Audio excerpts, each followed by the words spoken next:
my god.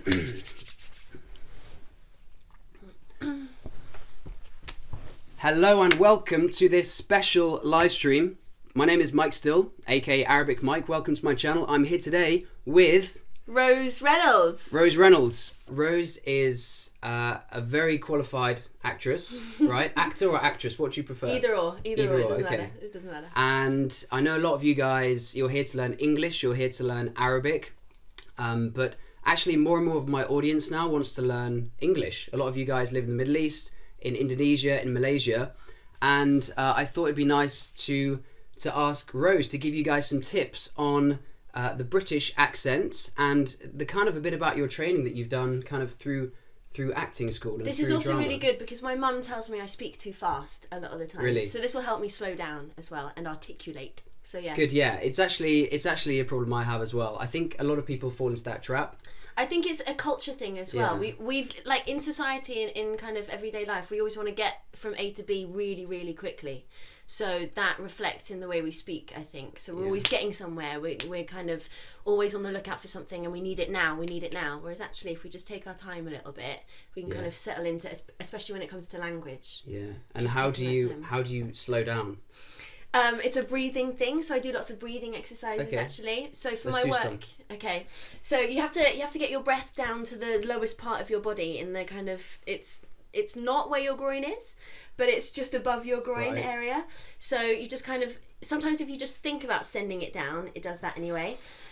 I'm sending it down. Okay. But so a lot of people misinterpret that and then go, which is again still in your chest. So you just want to kind of just like, if you just think really heavy and sit kind of really tall and just kind of thinking really heavy down into the pit. Because that's also where our emotion is. It's where we hold all our emotions. So you want to send it, in your guts. You know, really, yeah, guts, yeah, my gut reaction. Because that's the thing we say in English. We say my gut reaction is that exactly. And it means like I haven't thought about it logically, but my gut instinct is X, Y, and exactly. Z. Okay. So that's where everything is, and that's why you want to breathe from there, because that's where it's all there. Okay. So if you put your hand on your lower stomach, just there, and then just like think about moving your hand with your breath.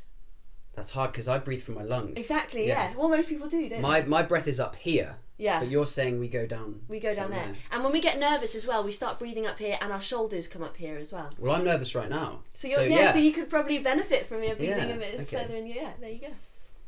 So that's a good tip. That's a really good tip. So and that helps you just to slow down and think more carefully about what you're saying without rushing ahead. Yeah. It'll help you connect more to your body. Okay. And when you're mind, body, and soul. And emotions. Emotions, exactly. Yeah, okay. So yeah.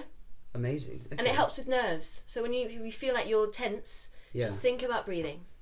Okay. Yeah. That's a really good tip. So why don't you just, for people who don't know you already, there'll be a few people who might maybe don't know you, why don't you just give a brief summary of what you've done, like a little bit. Let's take the last 5 years, for example, right? Or maybe like the last 10. Okay. The last 10 years. What's that look like for you?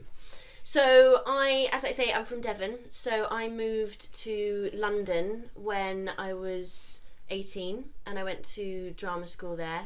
And I did drama school training, a 3-year acting training, where I learned all of these techniques. So all about breath. Which drama school did you go to? Guildhall. Guildhall. That's a very famous school.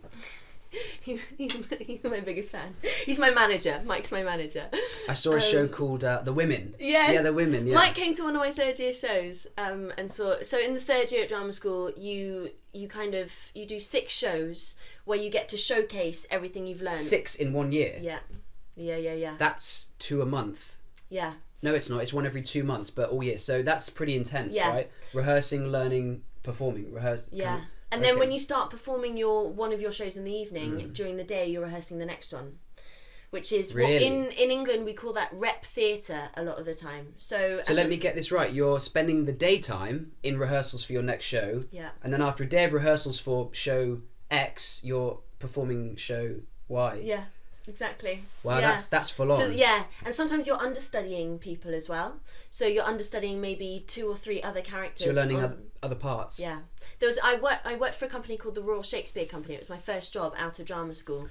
And I was doing 3 shows with them where we were doing just that, rehearsing in the day, performing in the evening, and I was understudying 3 other people on top of my characters. Oh my goodness. And you have to be what we call off book, so you have to have learned all your lines by the first night in case anyone gets sick.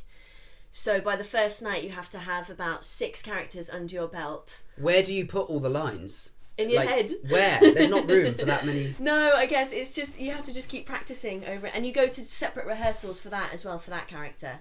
So it's a lot of juggling when it comes to that. Is it short-term memory or long? I mean, like now, remind me of the part you played, because I went to see. I actually went to see Rose Reynolds up in Stratford-upon-Avon, yeah, right? Yeah, that's the home of Shakespeare. Yeah. And you played the part of somebody with very blonde hair, which conveniently you have. Yes. But it was short at that time. It was shorter. Tell us a bit about that show, that performance. Yeah, so that was the Royal Shakespeare Company. We were doing 3 shows there. I don't know which one you saw because I was blonde in all of them. Yeah. But there was one where I had really long hair and it was Lavinia. Was it a Shakespeare? Yes, that's the one. Yes. So I played a character called Lavinia in a Shakespeare play called Titus Andronicus, which is what does that mean? Titus Andronicus is the name of my father in the play. Okay. Titus I think it's Latin, Andronicus. Yeah, it sounds Latin to me. It does. It sounds, yeah. And my character, she goes through horrible times and gets mutilated. She gets her tongue cut out and her hands chopped off. It's Shakespeare's arguably his goriest play. So I start the play with a wig down to my knees, and then I'm assaulted and mutilated, and in order to stop the blood from me bleeding out, sorry, good morning, I hope you're not having breakfast. Yeah, enjoy your coffee. Enjoy your coffee. Your blood red orange juice. They tie my hair around my stumps effectively to stop the bleeding. So I enter after that happens. I enter through a trap door in the stage, and I've got trail of. I look like a strange monster coming out from underneath the stage. So I was doing that. But so I had to learn lines for that. Arguably though, because she gets her tongue cut out, I didn't have to remember all that many lines for Lavinia. Really? Because she can't speak? Because she can't speak. But for did you have to learn the sounds? I did. Because, okay, so this is very interesting actually that we're talking about this, because for that I had to learn how because without your tongue you can't do consonants. So it's a lot of it's vowels. Yeah, it's vowels and a lot of kind of from the back of your throat, vowels, and it's kind of it's very hard to explain, but again it comes with you have to wow, because you take your tongue for granted a lot of the time, and how you can't speak without it. So that was a real learning curve for me to kind of communicate without words, really. And you've been on the stage, yes, Shakespeare, acting as Lavinia, this mutilated, tongueless lady. Yeah. And you've also done movies. You've done some TV. Yeah. So I wonder whether you could talk a little bit about the differences between being on stage with, maybe 1,000 people in the audience. Sure. And 1,000 people. I don't know, like in a big theatre. In a big, I've never performed to 1,000. Yeah, it's less. Is it smaller? Okay. Yeah, it depends on what theatre, obviously. But because in Stratford-upon-Avon, there were lots of levels. I was quite high up. And It's a really, really visually impressive and stunning it's a atmosphere gorgeous and theatre. Yeah. But it's very intimate. It is very intimate. You really feel the emotion coming from the characters, from the people on stage, the performers. You're very right. And it's quite an intense thing to witness. And stage is very different, as you say, to screen, because it is very intimate, because you've got people on the front row who are literally this close to your face, but you also have people at the back of the theatre who need to be able to be hearing those words and feel that emotion as well. Were you mic'd up for that? No, not for stage. Really? No. Okay. Yeah, so that's so very... can you project as well? Yeah, so it's again, you have to talk from down here, because if you project from up here with everything like that, you'd lose your voice in a month if you kept, because you it's too stressing much. The vocal cords. Stressing the vocal cords, and you're not supported. So in order to support yourself, you need to connect down there. So in terms of stage, I was doing a lot of warm-up exercises and making sure I was reaching the back of the theatre. Because if you reach the back of the theatre, often the people at the front are there with you anyway. So you have to really reach the people at the back. So really, you're in your mind, you're performing to those people right at the back. Exactly, yeah, exactly. And a lot of people don't understand that, and a lot of screen actors, very successful screen actors, because they haven't been trained to do that, they will just they will make a very small performance. They will only meet the front row because they don't know, necessarily that you have to, or the muscle that you need to use in order to reach the back.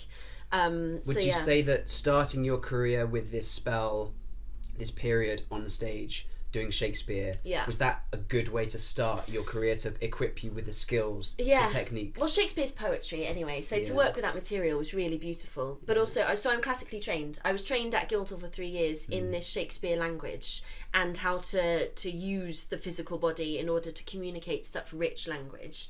And the argument was that if you can do Shakespeare, you can do anything. Yeah, because it's so beautiful and complex and rich. And so I do agree with that, because all you do for screen is that it's all through the eyes. So if you think a thought, because the camera's right there in your face, then you will be able to portray that and project that onto a screen. Because whereas the stage is body. Yeah, because if I'm at the theatre, unless I'm in row B, in the stalls in the second row back, and I'm right in the middle, it's difficult to see the emotion in the face without really exaggerating it. So it's a different experience. And if you do a stage performance on screen, unless it's a choice and it's a style, it's way too big. It's way too big. Yeah, it would just look a bit... Exactly. You know what it would look like? Now, I don't want to offend anyone here, but if you've ever watched an Asian soap opera, I haven't. It's so full on. Is it? So I was sat in a cafe in, let's take, for example, Thailand. I was in Chiang Mai in Thailand, and it was a normal Thai restaurant, and on the background there was a TV, because when they're not cooking and serving customers, they'll be watching television. Cool. And there's this show on, and it's a Thai drama, and the acting is so extreme. It's just exaggerated. Everything's they're either in tears and crying. The emotion there is really, really heavy. Whereas you don't get that same kind of feeling when you're watching a Western produced that's interesting. Drama or something. I haven't seen any. Yeah, you should watch it. It's a bit like comparing Bollywood. You've seen Bollywood films. Yeah, I love Bollywood though. That's but it's. Do you want to bust a move? Not really. I can't. I'm not really. He's itching to get up right now. But the thing is, so that's interesting with that, because the argument is, when you go to the theatre, you don't want to be told how to think. No. You don't want to be told how to feel. So sometimes when someone's pushing at you like that and going, I'm doing acting, this is my acting here, you're left a bit cold, because you're being told and you're being pushed and pointed at. Whereas a lot of the time, if you're thinking, feeling everything with the technique of being able to reach the back of the theatre, then you'll take someone with you and they'll share in the journey with you. But if you're just telling and kind of doing all of this kind of melodrama, then it's not connected and it doesn't feel real. That's good. Yeah, I really like that too. Yeah, I did like it's this like, though. It's like the old thing. This is more like a psychology thing, but sometimes in life, the more you try to make somebody do something, the less likely they are to do it. So if you're putting pressure and you're trying to you're making them feel a bit kind of suffocated, then that's not going to work, right? Exactly, you're better off just from the inside. Yeah, and people react differently as well. People will react differently to things they see on TV, on stage. So if that's the thing, critics. If people don't like you, or they don't like your performance, then there's just a disconnect between you two, and that's okay, because you can't be friends with everybody. You can't please all of the people all of the time. Exactly, right? And you'd be doing yourself a disservice if you tried to, because then you take away from the work, and then like it. Yeah, good. Thanks, mate. Just finish off what you were saying about film versus screen. I mean, having done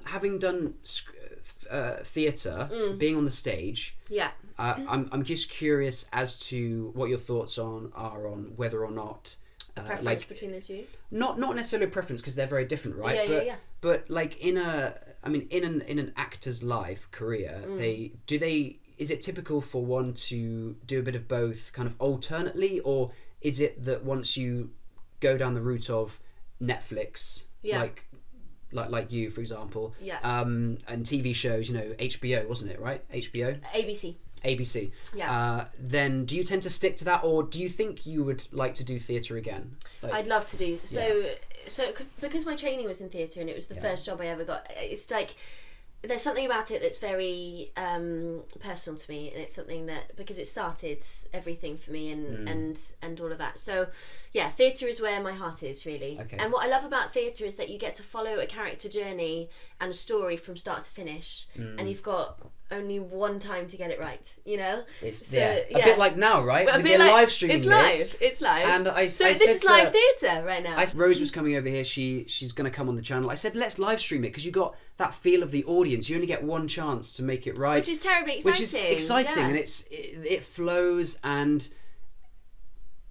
Exactly, like it flows. See, there's no breaks, exactly. Right? And there's an adrenaline rush that comes from stage because you do have just that. You have one night to get it wrong, but you also get to work for sometimes 2 months on a character and a story, and that is you get to create a world. Whereas with screen, you jump around in chronological order. Yes. So you have to remind yourself what's just happened, where am I now, and all that stuff. Yeah.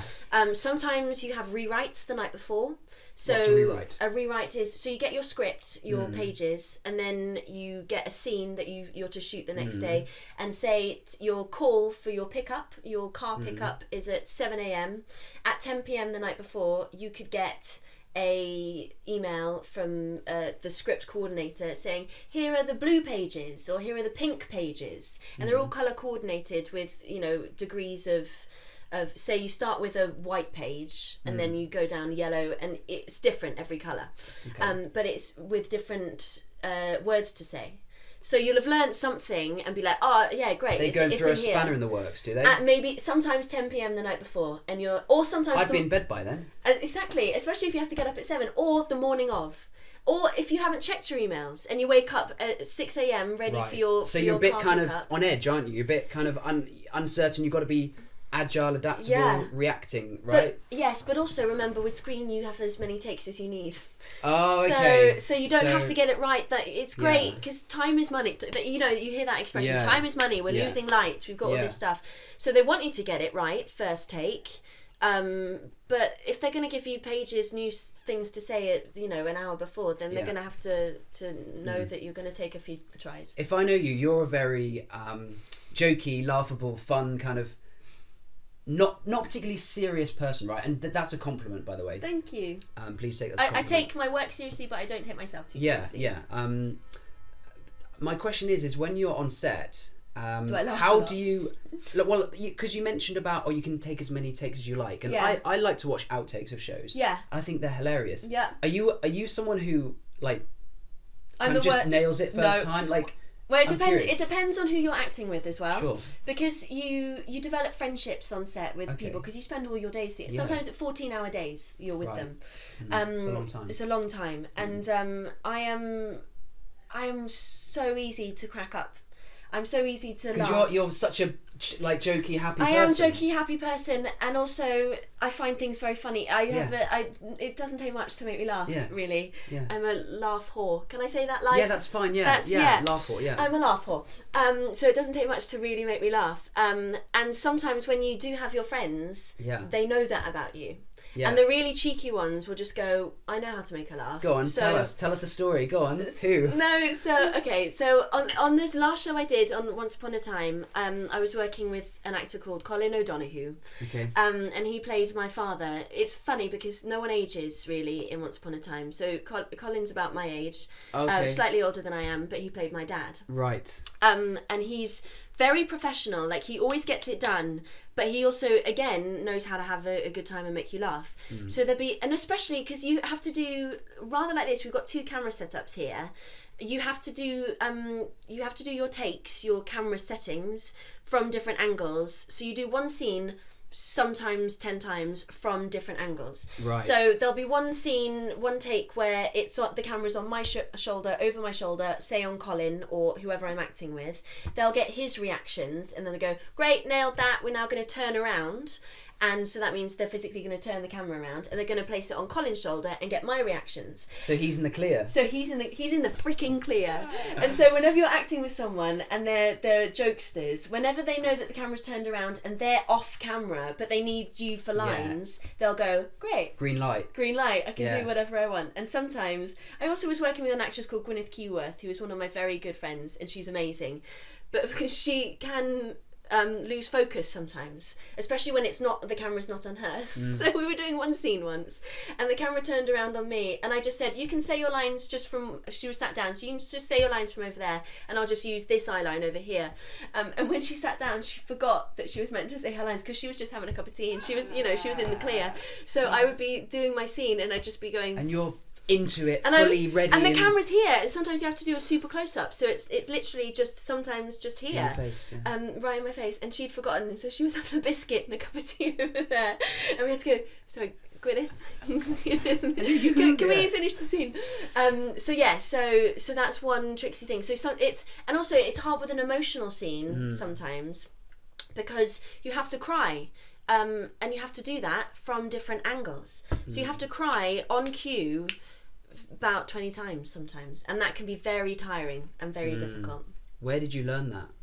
Again, it's a breath thing. Like if in doubt, if in doubt, breathe. Yeah, so you just connect something deep. Sometimes I think of things in like emotional memory. So I think of things that have made me cry in the past, or things that could happen that I'm scared about, or that could make me cry, and they can connect with something. But then if you think about crying, if you think about the last time you cried, your breath will have changed, the way you breathe. So yeah, exactly. So it can be up here, and when we have panic attacks, I've witnessed a panic attack. I've seen someone, you fight for breath, don't you? Or if you're claustrophobic and something like that. So it's all about the breath. If in doubt, breathe somewhere different in your body. So you can kind of consciously change your physiology to trigger some kind of emotional change. Exactly. Wow. Yeah. Exactly. Oh, amazing. Yeah, especially when you have to do it 20 times. It has to be a technical thing.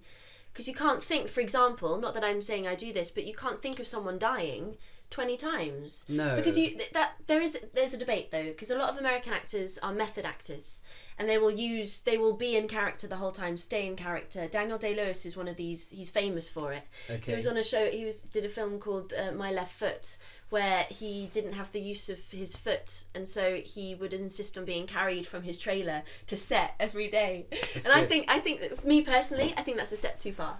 Right. I think you're an actor for a reason, so it's not that you're cheating. It's kind of cheating. It doesn't suit. It's controversial, but I think you have to be able to turn it on and off, otherwise you go mad. Is that called method acting? That's method acting. Yeah. Right. Okay. Yeah. It's a perfectly viable way of acting, and it's very, very successful. Al Pacino's a method actor, and he's one of the greatest actors of all time. So it works for people, but I think for me personally, I need to be able to turn on and off because it's my job. It's not my life. Good. Yeah. Yeah. So that's that. Tell us a bit about Once Upon a Time. What's the show about? So Once Upon a Time was my most recent venture, and I was in Canada for a year, so I got back to the UK in June. So welcome back. Thank you very much. How do I say welcome back in Arabic? أهلا وسهلا في إنجلترا. Absolutely. what he said, right? What he said. We'll break that down. He's going to teach me some Arabic in a little bit, which I'm really excited Absolutely, that's coming up. You know what? Yeah. 2-second pause. In fact, you can keep talking about Once Upon a Time. Okay, yeah. So Once Upon a Time, it's a Netflix show, an ABC show that filmed in Canada. So I was away for a year, and it's all about fairy tale characters in the real world. So you have the fairy tale world and you have the real world, so you have two characters. So I played Alice in Wonderland, who is a kind of famous character in English fiction, written by Lewis Carroll, and she's a young girl who falls down a rabbit hole and enters this crazy world.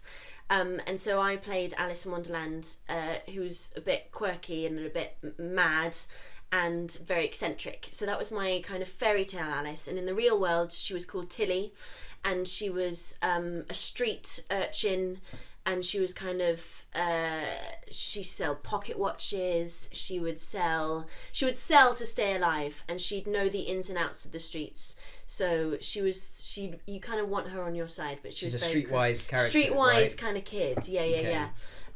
So that's Once Upon a Time, but it follows these characters. There's other characters. There's Captain Hook. There's Gothel. all of these fairy tale characters that you know from Disney. So ABC is owned by Disney, so loads of Disney characters. So yeah, but to play Alice, Alice in Wonderland was amazing. Yeah, wow, she's fantastic. Quirky. So that was Once Upon a Time. So Once Upon a Time, you shot that out in Canada. Vancouver, Canada. So what was it like living in Canada compared with the UK? Because my audience typically aren't in the UK.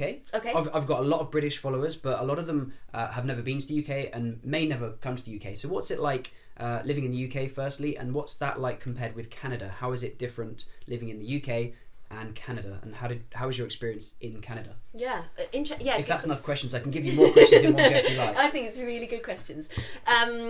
Very different. So the UK, I would say that I'll start with the weather. Because I'm English, I always start with the weather. Weather, quite stormy today, isn't it? It's quite stormy. Yeah, we're coming into autumn, so it's very windy, very rainy. In Vancouver, it rains, I'd say 70% of the time. I was there for a year. It was very sunny in the summer, so I was there. I arrived in July, and until home from home then. Yeah, it was. So our summers are really lovely here. Actually, they're getting better. God, yeah. When you have a good summer in the UK, there's nowhere else gorgeous. You want to be, and we've had a really good one. We did, and then, but in October in Vancouver, it just starts raining, and it doesn't stop. Literally, it doesn't stop in Vancouver. It's known for it. But their way of life over there is very clean, and they're very health conscious over there. They've got delicious food, and their sushi. I don't really like sushi personally. I don't like raw. I do. Interestingly, really. Yeah. I don't like raw, like sashimi. Do you know sashimi? Yeah. The texture of sashimi. Oh yeah. No. It's like rubber. It's like it's too soft. Yeah. It's. See, I like that. I don't like chewing. I haven't got time for that. No, get it in, get it done. Like a seagull. Or a duck. A seagull who's found a lump of ice cream on the floor. Nice. So sushi and fish over there is delicious, and they do it really, really well. Lots of coast around Vancouver, isn't there? Yeah. You're on the west coast, right? Yeah. So you've got the Pacific. Yeah, it's gorgeous. And lots of hikes and mountains. What's great about Vancouver is that it's the hubbub of anything city life. So you've got gorgeous food, you've got like all these amazing buildings, and you've got these bridges. I love bridges for some reason. Bridges are very helpful. Yeah. Eisenbach Kingdom Brunel. Very famous. He built those engineer. bad boys. He built those bad boys, yeah. But then you cross those bridges and then you're in the mountains. So is that a metaphor for something? Literally, you burn them and you cross them. You build them, you burn them, yeah, and burn some more.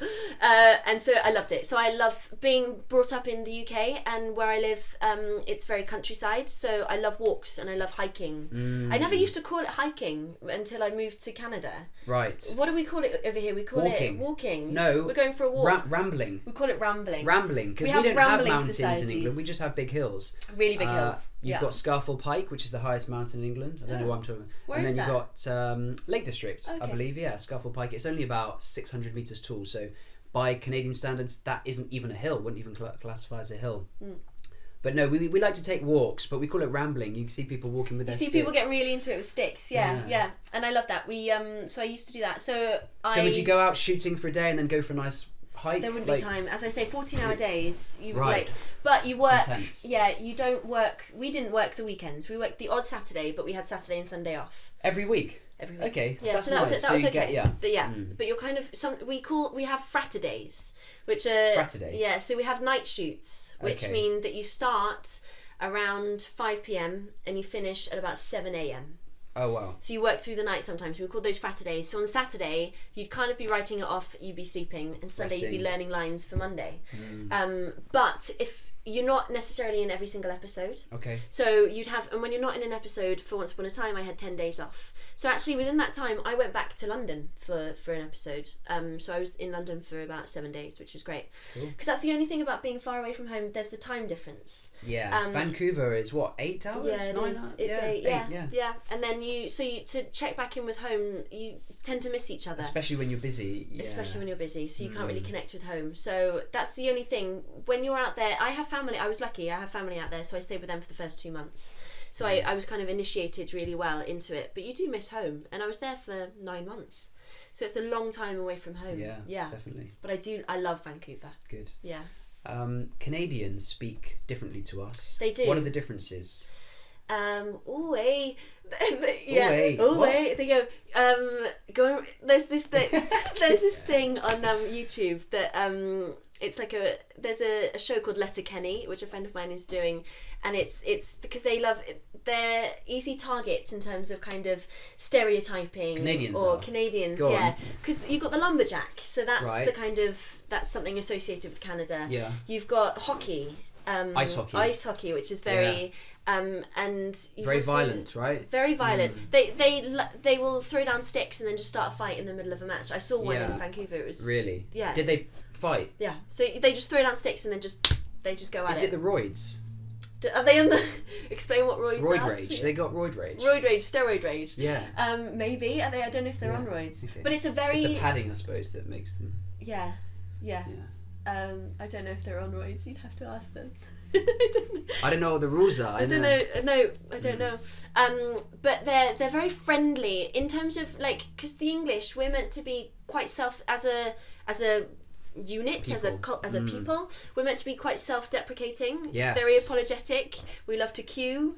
So all of this stuff, and Canadians are very similar in that respect. So they're very like, you walked into me. Oh, I'm so sorry. Yeah, there's a joke about if you get a Canadian and an English person together, it'd be like, no, sorry, no, I'm sorry, no, you're sorry, no, I'm more sorry. So there's that kind of thing. Okay. But they're very, very hospitable and very friendly over in Canada, and but they've got this thing at the end of sentences where they go a. So so you're going to the beach, are you? Oh, it's good, eh? They're looking for reassurance. I don't know why it's just a thing they do. Is it? It's our like in it. Yeah. So in London, like we say, is it or in it, like just as a kind of clarification, checking in. And in Canada they have a. So they say a. Okay. Yeah. Didn't know that. Yeah. But now I do, eh? Yeah. It did. There you go. Okay. You'll be Canadian in no time. Do you want to go on my YouTube channel, eh? That's it. Yeah. Okay. Yeah. Amazing. Did they ever? The thing is, I mean, I've spent time in the US, and people in the US like to take the piss out of the Brits. Yeah. For their accent, jokingly, right? Yeah. But it's a thing that we do, right? Yeah. Now Canadians don't do that. They don't do that. No. Okay. The thing is, I'm not sure that anyone in England mocks Americans for their accent, but it seems to work the other way. Have you noticed that or not? I can't say that I have. The thing is, I find humour different in every country that I visit. We've got a very deadpan sense of humour, or we can do. It's what we call dry sense of humour, where we can say, I'm gonna. We can say. I just know what you're thinking. Yeah, right? we can say, I'm gonna drive over you with my car, and then I'm gonna laugh to your mum about it, and then we're gonna go out for dinner. That's hilarious. I think that's quite funny. And Americans watch that and they're like, I don't get it. But that's the thing, and I would do that kind of thing in Canada sometimes, and they would think, why would you do that? Yeah. Why that's a horrible thing to do. And I'm going, I'm sorry, I'm joking. It's not like several relationships. Personally, and in the UK, have broken down. Are built entirely upon humour, taking the piss out of each other. Yeah. That's what we do. Yeah. Just insulting, but in a jokey way. And it's the difference between it's the biting wit that we have. I think we can be very witty. Yes. Which is an intelligent sense of humour. Right.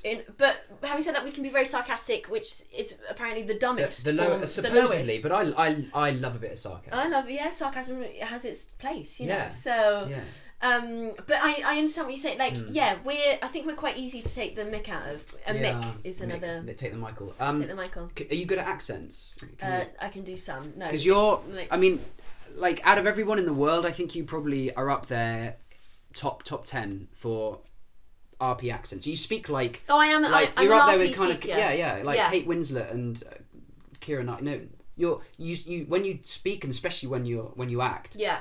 Your accent is really quite impressive and very attractive. And Thank you. Kind of, I think lots of people would love to be able to replicate or try and speak English in a way that you do. Oh, that's very nice of you. Thank you. Can you I mean, did you learn that, or is it it's a bit of both, really. So when I went to drama school, because I'm from the southwest of England in a place called Devon, so I should sound like this, and I should sound a bit. That's how my granddad talks. That's how many of my friends and some of my family used to talk. And I went to quite a posh private school, so I never was around that accent for too long in terms of education. And while you're learning, you're also learning your kind of mannerisms and things, aren't you, growing up? So I was around people who spoke very well. And so I never kind of... But having said that, when I'd go home, I'd have little twangs of the Devon. And so when I went to drama school, they teach you how to speak proper RP, which is received pronunciation. And it's how we say the Queen speaks, but not as heightened. That's heightened RP. So you kind of... It's the clipped English, which is like, hello, I'm very English. And you tap your R's and you roll your R's and all of this. So, hello, this is heightened RP. And it's very front of the mouth and very kind of smiley and all of this stuff. Pass me that DVD.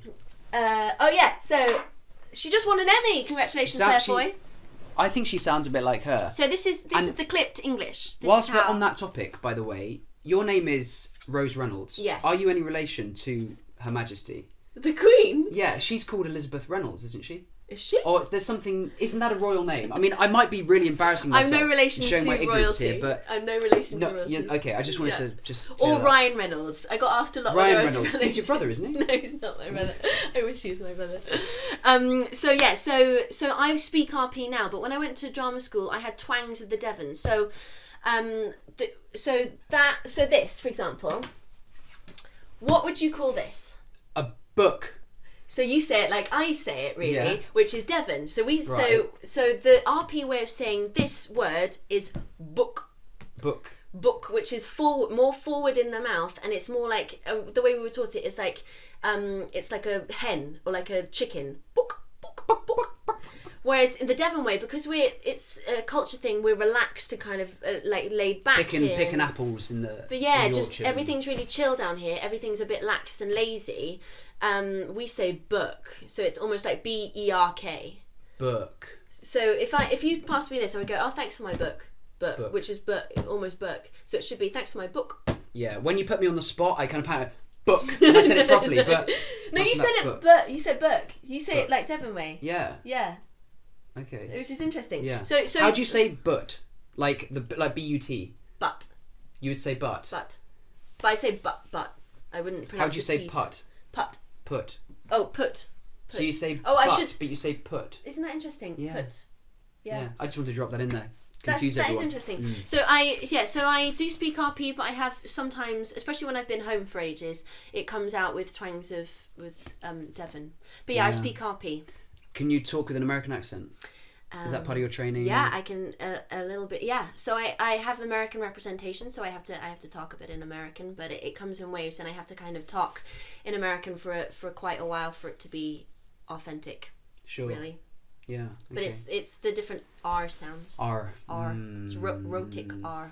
Rhotic. Is that the full name for rhotic? If for example, like car. Our language isn't. Is it rhotic? I don't think our language is rhotic, but they say car. Car. They pronounce the So R's. they have a rhotic R accent. Say water. Water. Yeah. Water. But they pronounce the R's at the end of their R. We don't pronounce R's. It's just water. Water. It may as well just be WATA. Exactly. Or WARTA. But there are parts of America where they don't pronounce the R's. I think New York is one of them. Yeah, different accents, different places. Yeah, exactly. Water. Right. Yeah. Right. Back to the live stream, guys. If you are watching this back later, then you can leave a comment if you have any questions for